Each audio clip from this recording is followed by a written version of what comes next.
খাত ভিন্ন দিকে প্রবাহিত হবে। এই জন্যই আমি আজকে এই সংবাদ সম্মেলনে এসেছি। তাহলে আমরা চাইছিলাম যে সুষ্ঠুভাবে পুলিশ প্রশাসন যেভাবে তাদের নিয়ম নীতি ওইভাবেই চলুক। নাঈম আহমেদ টিটনের হত্যার প্রধান আসামি শীর্ষ সন্ত্রাসী পিচ্চি হেলালের অডিও রেকর্ডের মিথ্যাচারের প্রতিবাদে শোকাহত পরিবারের পক্ষ থেকে আমি খন্দকার সাঈদ আক্তার রিপোর্ট এসেছি। আমার মাতাও আসার কথা ছিল। আমার মাতার বয়স ৮২ বছর এবং তিনি খুব মানসিক এবং শারীরিকভাবে অসুস্থ, সেজন্য আমি একাই এসেছি। সত্যের পথে বলিয়ান দেশের প্রিয় সাংবাদিক ভাই ও বোনেরা, আসসালামু আলাইকুম। গত ২৮শে এপ্রিল রাতে রাজধানীর নিউ মার্কেট এলাকায় আমার আপন ছোট ভাই নঈম আহমেদ টিটনকে হত্যার পর এই মামলার প্রধান আসামি পিচ্চি হেলাল প্রকৃত ঘটনাকে দামাচাপা দিতে এবং নিজে রক্ষা পেতে অডিও রেকর্ডে নানা ধরনের মিথ্যাচার করেছেন। আমাদের শোকাহত পরিবারের পক্ষ থেকে পিচ্চি হেলালের মিথ্যা বিভ্রান্ত তথ্য প্রচারের প্রতিবাদে আজ আমি আপনাদের সামনে হাজির হয়েছি। আপনারা জানেন, টিটন নিহত নঈম আহমেদ টিটনের বড় ভাই আমি। আমার ছোট ভাইকে হত্যার পর এই নৃশংস মামলার প্রধান আসামি পিচ্চি হেলালের একটি অডিও রেকর্ড সামাজিক যোগাযোগের মাধ্যমে উদ্দেশ্য প্রণীতভাবে ছড়িয়ে দেওয়া হয়েছে। পিচ্চি হেলালের অডিও রেকর্ড তা সম্পূর্ণ মিথ্যা, বানোয়ার, বিভ্রান্তিকর এবং নিজেকে বাঁচানোর এসব আবল তাবল বলেছে।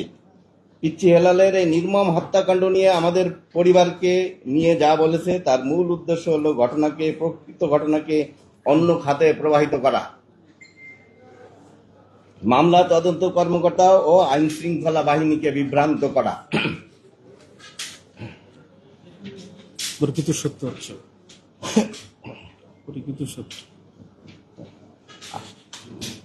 প্রকৃত সত্য হচ্ছে আমাদের পরিবারে আমরা 11 ভাই বোন। আমি সবার বড়। খন্দকার নাঈম যে নিহত হয়েছে খন্দকার নাঈম আহমেদ আমাদের ভাইদের মধ্যে 3 নম্বর ছিলেন এবং সম্পূর্ণ ভাই বোনদের মধ্যে চতুর্থ। আমাদের পারিবারিক কোনো দ্বন্দ্ব নেই। আমাদের সব ভাই বোনদের মধ্যে সুসম্পর্ক রয়েছে। আমার বোন ও ভগ্নিপতি সানজিদুল হাসান ইমনের সঙ্গে আমাদের পারিবারিক কোনো অবনতি হয় নাই। ইমন একজন সম্ভ্রান্ত ও অভিজাত পরিবারের সন্তান। তার বাবা মা দুজনে ডাক্তার, তিনিও নিজে উচ্চ শিক্ষিত এবং তার মা সুলতানা জাহান একজন বিশিষ্ট চিকিৎসক এবং তিনি হেলথের ডিজি হিসেবে রিটায়ার করেছেন। সেই পরিবারের সন্তান সানজিদুল ইমন। এবং আমার পিতাও কেএম ফখরুদ্দিন বিজিএমসির পরিচালিত খুলনা স্টার জুট মিলের ডিজিএম হিসেবে রিটায়ার করেছেন। আরেকটা কথা বলে রাখি, ওই সময়ে মিলের ওয়েজেস 5 লক্ষ টাকা আসতো। আমার বাবা ওটাকে ৭৫,০০০ টাকা আইনে দেশীয় সম্পদ রক্ষা করতে চেয়েছিলেন। সেই জন্য খুব পরিকল্পিতভাবে বিজিএমসি থেকে আমার বাবাকে আউট করা হয়েছে। আপনারা তথ্য নিয়ে জানবেন যে আমার এই বক্তব্য সত্য কি মিথ্যা। 233/1 না, এটার আরো পরে আসেনি।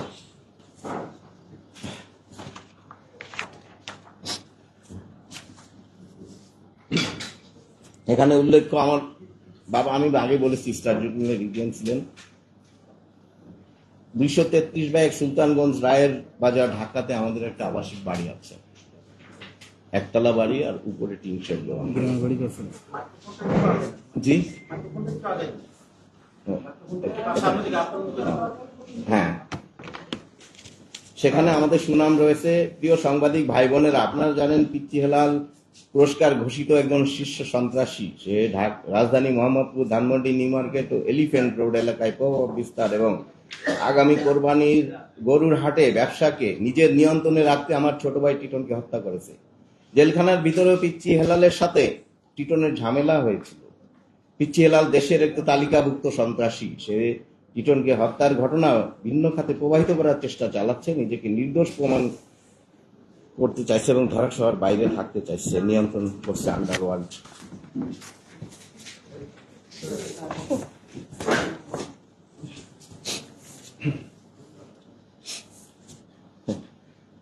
পিচ্চি হেলালের অডিও রেকর্ডে বলেছে আমার ভাইয়ের ফরেনসিক মোবাইলের ফরেনসিক করার জন্য। আমিও তার সাথে একমত এবং সেই সাথে আমিও দাবি করছি তারও মোবাইলগুলো ফরেনসিকে নেওয়া হোক, কারণ আমি কিন্তু সুষ্ঠু বিচারের জন্য এখানে আসছি।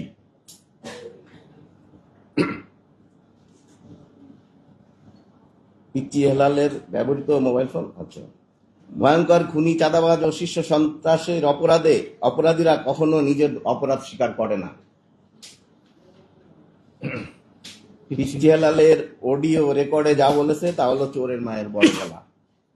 টিটোরের শোকাহত পরিবারের পক্ষ থেকে আমাদের দাবি, আইন শৃঙ্খলা বাহিনী আমার ভাইয়ের হত্যার প্রকৃত সুষ্ঠু ঘটনা তদন্তপূর্বক পিচ্চি হেলাল ও তার সহযোগীদের গ্রেপ্তার করে দেশীয় আইনের সর্বোচ্চ সাজা নিশ্চিত করুক। আমরা আমাদের ভাইয়ের হত্যার দ্রুত বিচার চাই। প্রিয় কলম সৈনিক বন্ধুরা, আপনারা নিশ্চয় অবগত আছেন পিচ্চি হেলাল একজন ভয়ঙ্কর চিহ্নিত সন্ত্রাসী, চাঁদাবাজি ও খুনি। তার নামে একাধিক হত্যা মামলা আদালতে বিচারাধীন রয়েছে। এই পিচ্চি হেলাল তার বড় ভাই দীপুকে নিয়ে মোহাম্মদপুর বিএনপির সাবেক কমিশনার রাজুকে হত্যা করা হয়েছিল। এই মামলা সহ একাধিক মামলায় আদালতে বিচারাধীন রয়েছে। পিচ্চি হেলালের দাপটের কারণে রাজুর পরিবার আজও বিচার পায় নাই। আমার ভাইকে হত্যার এই মূল আসামি সমস্ত অডিও বার্তা সামাজিক যোগাযোগের মাধ্যমে প্রকাশ করেছে। তাতে আমার ভাই হত্যার বিচার পাওয়া নিয়ে আমি প্রচন্ডভাবে শঙ্কিত। আমরা চাই পিচ্চি হেলালের মিথ্যা বক্তব্য যেন সঠিক বিচার প্রক্রিয়াকে প্রভাবিত না করতে পারে।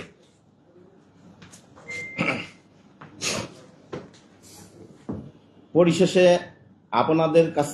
আপনাদের জানাতে চাই, আমার ভাই নিহত হওয়ার 1.5 মাস আগে যশোরে এসেছিল। তখন টিটন আমাকে জানিয়েছিল পিচ্চি হেলাল তাকে মারা নীল নকশা করেছে। তখন আমি ওর কাছে জানতে চেয়েছিলাম পিচ্চি হেলাল কে। টিটন আমাকে জানিয়েছিল পিচ্চি হেলাল ভয়ঙ্কর সন্ত্রাসী ও খুনি। আমি যখন যশোর থেকে জানতে পারি যে আমার ভাই মারা গেছে, প্রথমে আমি মেডিকেল কলেজ মর্গে যাই। আমার ভাইয়ের ওই বিভৎস চেহারা দেখে আমি মানসিকভাবে প্রচন্ড বিধ্বস্ত থাকি। এই জন্য এজাহারে এই কথাটা আমি উল্লেখ করতে ভুলে গিয়েছিলাম। প্রিয় ভাইয়েরা, আপনাদের কাছে আমার দাবি, একজন ভাই, আপনি আপনার ভাইয়ের বিভৎস ডেড বডি দেখার পরে আপনি কি সুস্থ মস্তিষ্কে সবকিছু তথ্য দেওয়া সম্ভব? শ্রদ্ধেয় কলম যোদ্ধা ভাই ও বোনেরা, আপনাদের মধ্য দিয়ে আমি মাননীয় প্রধানমন্ত্রী, স্বরাষ্ট্রমন্ত্রী ও সরকারের কাছে আমার ভাই খন্দকার নঈম আহমেদ টিটন হত্যার আসামিদের গ্রেফতার ও দ্রুত সময়ের মধ্যে বিচারের দাবি ঘোষণা করছি।